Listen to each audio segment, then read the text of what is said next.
Hey everyone, welcome back to Matt's Digital Odyssey, the show where I explore the weird, wild, and wonderful world of digital creativity so you don't have to scroll endlessly through YouTube tutorials or Reddit threads, unless that's your thing. I'm Matt, digital marketer, prompt engineer, and the kind of guy who buys games just to let them sit there. Shameless self-promotion, Backlog Roulette is coming soon.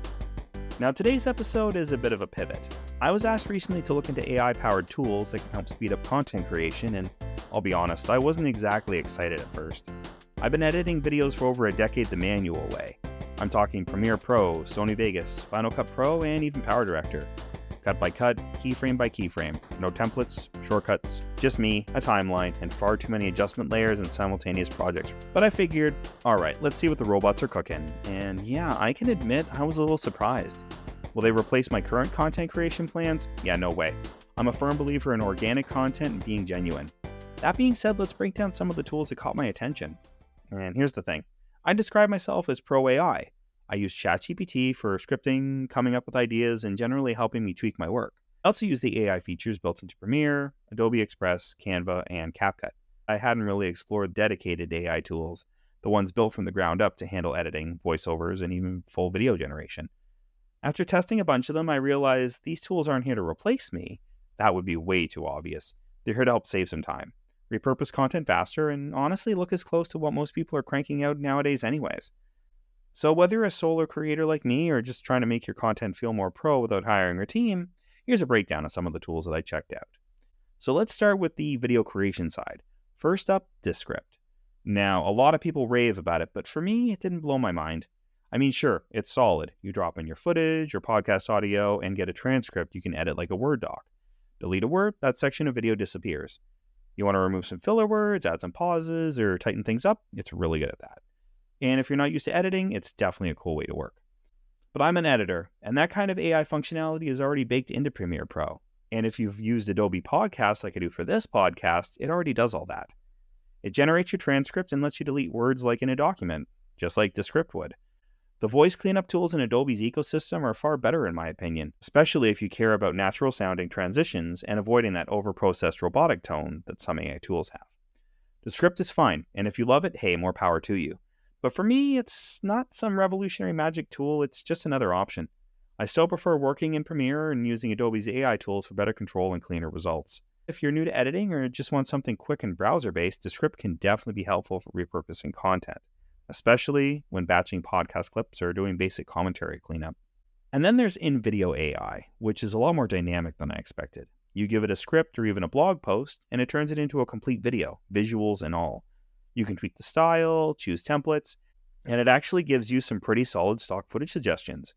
Great if you're building educational or promotional content and want to batch fast.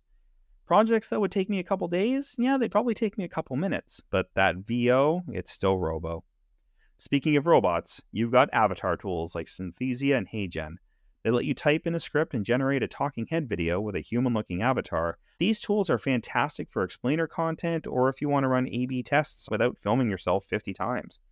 I'll probably use it to help plan out more TikTok content or even storyboard, and then just do the filming myself like I normally would. And then there's AI voices and audio. 11 Labs is the standout. With a paid subscription, you can clone your voice, create ultra-realistic narration, and even generate new voices with scary good emotion and tone control. If I ever wanted a virtual co-host for Matt's Digital Odyssey, 11 Labs would probably be the tool I use. Yeah, who am I kidding? I'll stick to real people. And just in case this has shed a little bit of doubt on me not using my voice, this is me actually speaking, Purple Monkey Dishwasher. Now, graphics that don't suck and also don't take hours. I have some experience with Illustrator, Photoshop, and Canva. About a year and a half ago, I started using Adobe Express. And I also need to touch real quick on the new Firefly AI. It's all pretty wild. You can auto-generate backgrounds, images, videos, extend images, suggest color palettes, and make text pop in a way I honestly couldn't recreate. I use Express to make title cards for this podcast and often for social media posts. Granted, in the time it takes to get images I like that actually look natural, I probably could have designed something, like a stick guy. I can draw stick guys. That's about it though. Although that content calendar and scheduling that are built into Adobe Express are second to none. And then there's Canva and VistaCreate, which is formerly Crello. They're still great options. I've used Canva. Canva has templates for everything, like thumbnails, carousels, YouTube banners, you name it. although I haven't really used Vista Create. So what's my go-to stack right now? Here's the TLDR. What I currently use and what I might start using. Adobe Premiere Pro will always be my main editor. CapCut for fast, punchy vertical video edits is also really good, so I use it once in a while. Adobe Podcast is perfect for producing a podcast, clip editing, and adding simple transitions. You can even add quick little backgrounds that are all pre-made, license-free. And Adobe Express for thumbnails, banners, podcast title cards, some AI-generated images, and that content calendar. But I may start to use things like InVideo AI for turning scripts into videos and giving me an idea what they visually look like.